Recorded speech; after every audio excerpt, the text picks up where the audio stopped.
Bonjour, bienvenue à l'AFP Bruxelles.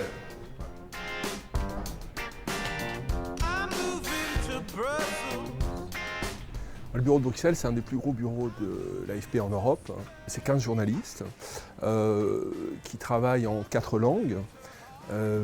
Il y a donc une équipe francophone, une équipe anglophone avec mon adjoint Danica, et puis 2 journalistes allemands et un journaliste hispanophone.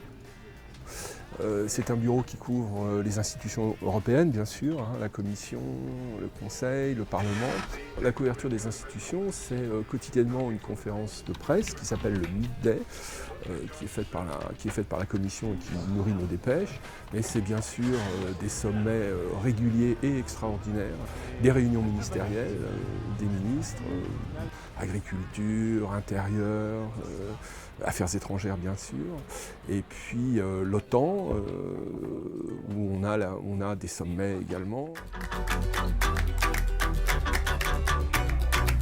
On ne peut pas fonctionner sans une secrétaire qui sache tout faire, et donc Muriel qui sait tout des accréditations, des sommets, et puis Étienne qui fait tourner la boutique commerciale du bureau et qui nous rapporte des contrats.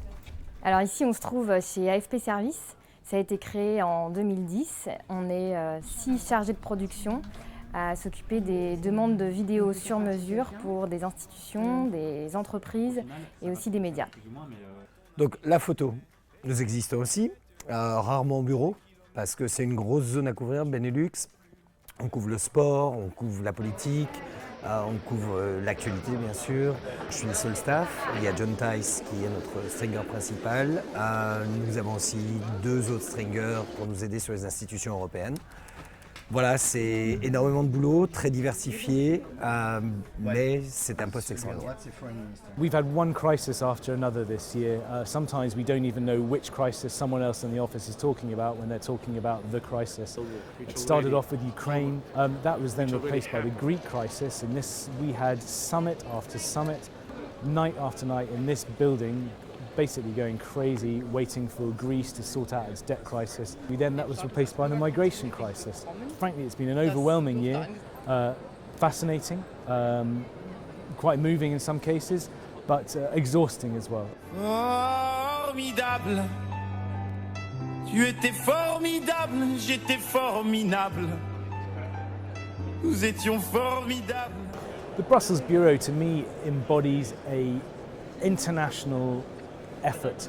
You know, it really does embody a sort of a togetherness, a sort of unity. I know it sounds a bit cheesy, but that really is the way it feels sometimes.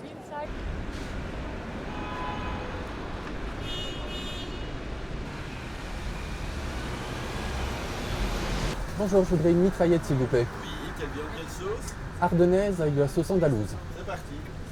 Alors des mitraillettes, oui, on en a vu beaucoup ces derniers temps en Belgique, en particulier à Bruxelles, avec cette hausse du niveau d'alerte terroriste après les attentats de Paris et les connexions qu'on a découvertes ici tout près à Molenbeek, avec des djihadistes qui étaient partis de cette commune bruxelloise.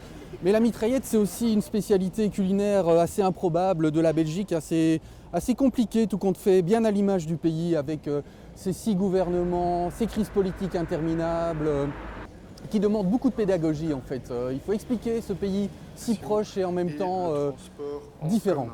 La Belgique, ce sont aussi des questions de société. La Belgique a été un des premiers pays au monde à autoriser l'euthanasie, le mariage homosexuel. Et puis c'est bien sûr des sujets plus légers. La bière, le chocolat, des vedettes, Stromae. Et puis les Diables Rouges, première équipe de foot au monde dont on attend des merveilles au prochain Euro 2016.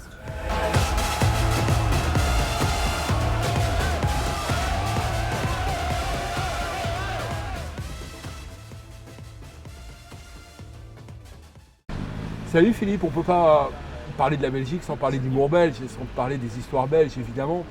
J'en ai une pour toi. Est-ce que tu sais pourquoi les autoroutes de France ne sont pas éclairées la nuit, quand en Belgique, les autoroutes sont éclairées? Les Français se prennent tous pour des lumières. C'est bien connu.